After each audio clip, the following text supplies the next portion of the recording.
Case बनावटी है, ये हम लोगों ने न्यायालय को बता दिया कि ये पूरी तरह से फर्जी, फैब्रिकेटेड और दुर्भावना से बनाया गया केस है। हमें भी पता है कि जब युद्ध होगा तो निश्चित रूप से प्रहार होंगे, तो क्या दिक्कत है। ऐसा है कि न्यायालय की एक अपनी प्रक्रिया है।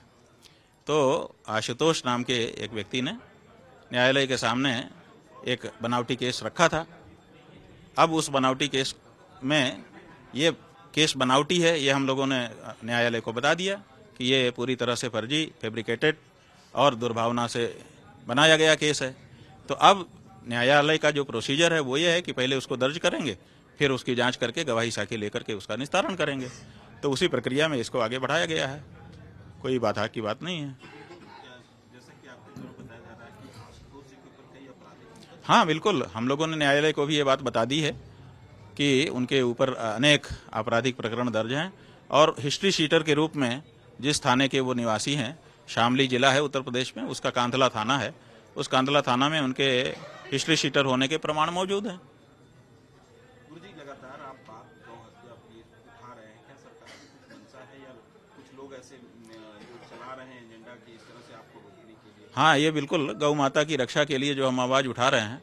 अब राजनीतिक पार्टियां चंदा लेकर के गौ हत्यारों से अपनी राजनीति चमका रही हैं, इसलिए वो इसको बंद करना नहीं चाहती हैं और हम इस बात को लगातार उठाते चले जा रहे हैं। तो वो सोचती हैं कि इनकी आवाज़ को बंद किया जाए। तो हमारे पास कई संदेश भेजे थे पहले, लेकिन हमने कहा भाई गौ माता का मामला है, कोई और मामला होता तो हम परे हट जाते। अगर हम इससे परे हटेंगे तो हमारी आत्मा खुद हमको जीवन पर्यंत धिक्कारेगी कि तुमने गौ माता की रक्षा की आवाज़ उठाई और डर करके पीछे हो गए। तो भैया हम तो ये नहीं हो पाएंगे, अब तो गौ माता की रक्षा में हम आगे बढ़ेंगे।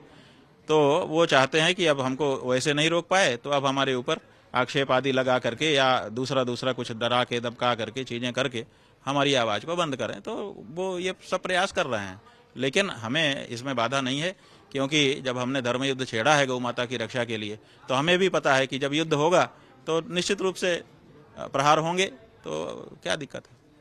सुबह ही आपका मतलब एक तरफ सरकार को वो करना और शाम को ये आ जाना। हाँ ठीक है, कोई बात नहीं है। हमने सवेरे बताया ना कि अब हम धर्म युद्ध शुरू कर रहे हैं और इसमें पक्ष विपक्ष तय हो जाए, कौन किस पक्ष में है, कौन गाय के पक्ष में है और कौन गौ मांस की बिक्री से होने वाली आय के पक्ष में है। तो आप देखिए आ गया, ऐसे ही होगा। गुरुजी, 11 तारीख को आप लखनऊ की तरफ कूच करने वाले। हाँ जी, वो कह रहे हैं कि हम गुरुजी के आश्रम, आपके आश्रम की तरफ आए ना, स्वागत है। हमारे यहाँ तो आगत का स्वागत होता है, आइए। बस यही है कि झूठों को, मक्कारों को प्रवेश देने का अलग तरीका होगा, वो भी हम तय करेंगे। अभी तक कोई झूठा मक्कार, बदमाश, हिस्ट्री सीटर जानकारी में हमारे नहीं आया। ऐसे ही आके चला गया हो तो पता नहीं है, अब आएगा तो उसके अनुसार उसका स्वागत की व्यवस्था हमारे यहाँ रहेगी। क्या दिक्कत है, आइए, स्वागत है।